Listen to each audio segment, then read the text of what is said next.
Garnet, what do you think about Poilievre's comments on the RCMP? Do you support his viewpoint?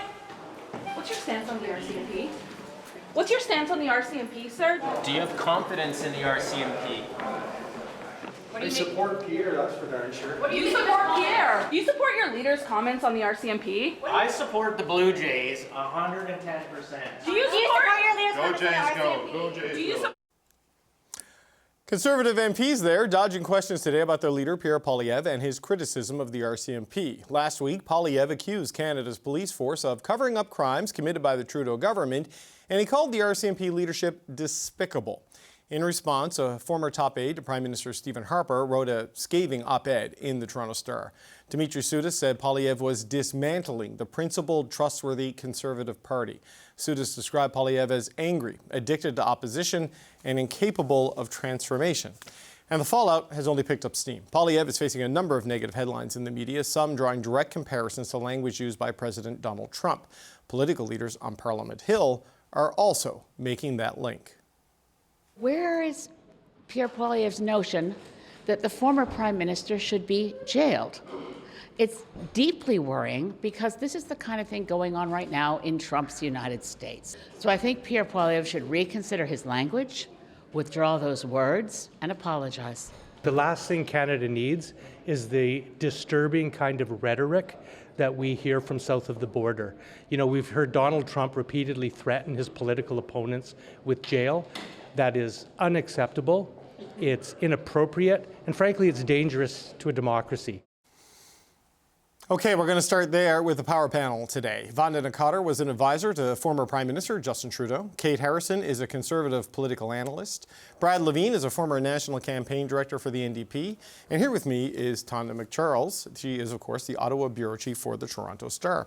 It's good to see you all. Tonda, because you have home field advantage and the Blue Jays are in Game 7, we'll start with you. I mean, Pierre Poilievre is not apologizing, he's not recanting, but he is putting out a clarification of sorts, saying it didn't quite mean as he it's didn't being hit the portrayed. mark. Is that what he's saying? Well, yes, not really. No, He's that's kinda, what he's saying. Yeah. Yes. No, what he's saying is he swung and he hit a big miss. Is what he's saying. Last week, for people who didn't actually see the original interview, he made a sweeping condemnation of RCMP leadership as despicable and as covering up for crimes of the former Prime Minister. And there was no nuance in what he said. Was he too comfortable with a set of friendly interviewers? Perhaps, but he certainly put no nuance there then in those comments, and nor did he in the following few days. But over the weekend, he took a lot of hits for it. Particularly in the pages of our paper, when a former advisor to Stephen Harper came out and just slammed him for being irresponsible and focusing on grievance, not governance, and being distracted and making these kinds of comments that undermines responsible leadership of a Conservative Party leader. So, look, I think that in trying to clarify today, Mr. Poilievre has said, oh, but I didn't mean like all the current RCMP leadership. I only meant the past commissioner, and standing by his comments. I'm not sure that he escapes the knock that people within his own party and those opposition leaders you just heard from are putting against him, which is to say the mimicry of Trump's language is hurting the party, and it hurts the greater cause of faith in public institutions, faith in the police, and that sort of thing. Yeah, and Kate, Mike Duhem, the current commissioner, he was a deputy commissioner when this happened. And what's at issue here? Because some people have tried to say, oh, what he said about Justin Trudeau isn't news. And I'm like, no, it isn't. But what he said about the RCMP sure was. And saying, you know, the exact quote is, if the RCMP had been doing its job and not covering up for him being Trudeau, then he would have been criminally charged. I mean, that's a big allegation to make with zero evidence and zero proof. There was a lot of criticism around Commissioner, at the time, Lucky's handling of numerous files, whether or not they had enough information to actually make an assessment they were comfortable with on the SNC-Lavalin affair. Obviously, the government tried very hard to redact documents and block testimony at committee that would have perhaps unearthed some information that could have led the RCMP to make a more, at least a more informed decision as far as that proceeded. And there were a number of other scandals, of course, around the handling of the mass shooting in Nova Scotia and others that more than Conservatives brought attention to. It's in the pages of national media. All that being said, I do think that the Conservatives need to stay focused. Where they do well is in the message discipline on affordability and crime and immigration. And this has now taken the Conservatives off of that message track for the last number of days at a time when, workers at Stellantis are looking at job reductions. And we're seeing that happen across the country, largely due to the government's actions. So I think that, the lesson here for the Conservatives needs to be keep your eye on the prize. Don't get too comfortable with friendly media. And stay focused on the kitchen table issues that connected with so many Canadians just this past April. Vandana, what are your thoughts on all of this? Yeah, I think that's right. I think, it creates a target. And not only is it's fine to criticize, the RCMP for rightful things, but it's not okay to slander an institution that Canadians need to have trust in. And I think the other thing is, to Kate's point, is this where Canadians are thinking about right now? When I was in opposition, everything I did with my leader was to make sure we tried to gain more support of the Canadian electorate. And I don't think this does it. I don't think Canadians are thinking about something that happened a long time ago.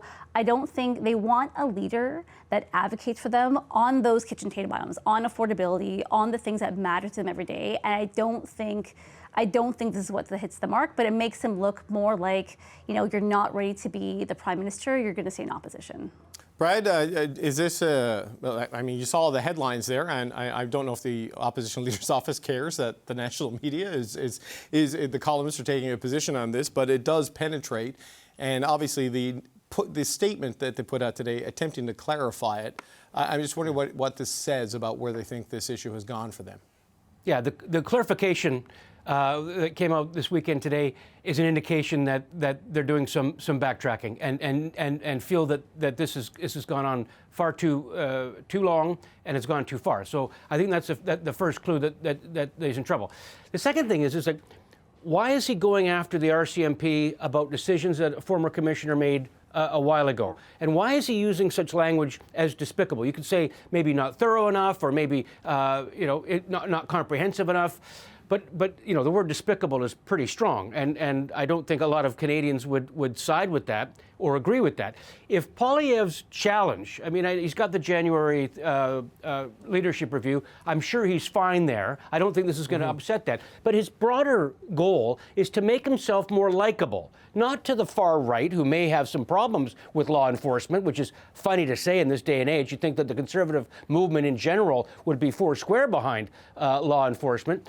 But why is he going after them now at a time when he's trying to expand his electoral voter base among those moderate Canadians, particularly among women, where he's having a difficult time breaking in? This is certainly not a message to do that. The last point I'll make, why is he so confident that after fulsome investigations that he himself alone knows and has evidence that there was a potential cover-up by the RCMP or them not doing their fulsome job in order to protect Justin Trudeau? Again, Justin Trudeau's not on the ballot.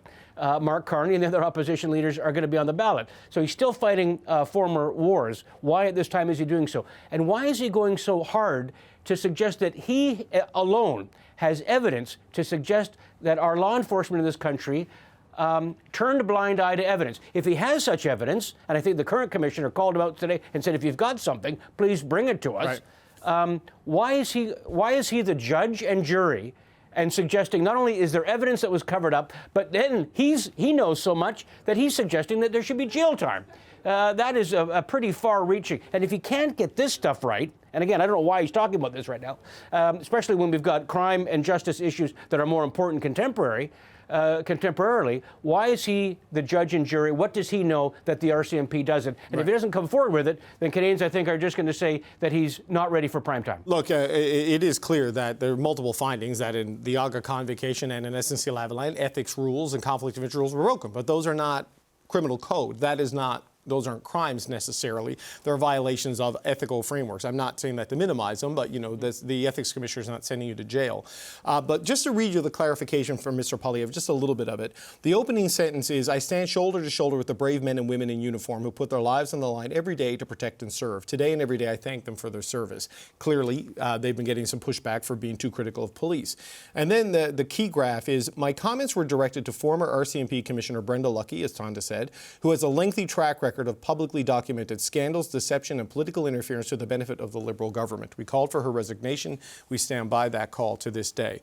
Tanda, what's interesting is I can read that, and you have read that, because we got it in our emails from the press office in the opposition leader's office.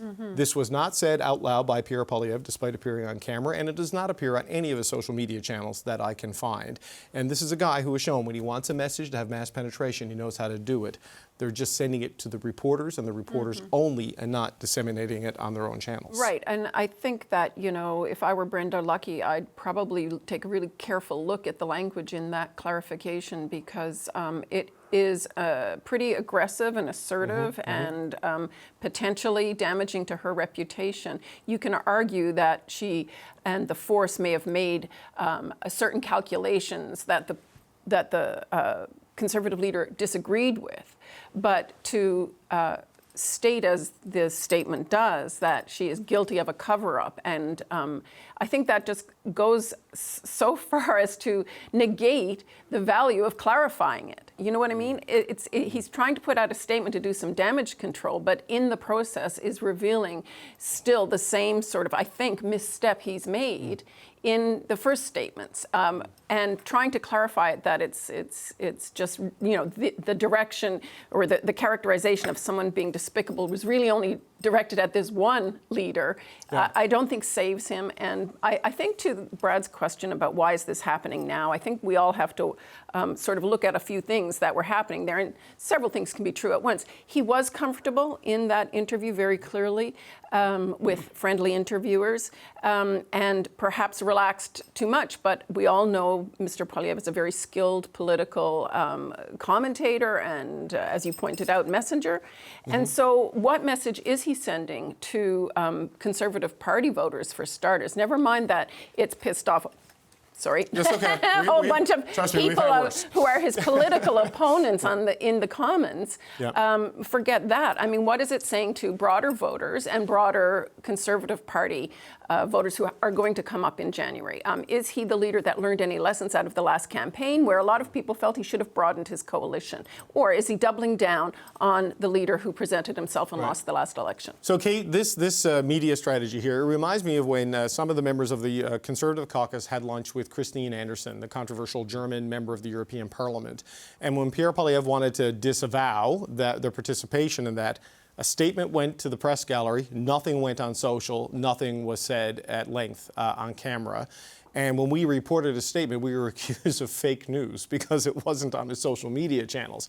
If he wanted to correct this record more broadly, he knows how to do it. They're choosing to do it this way. What does that say to us?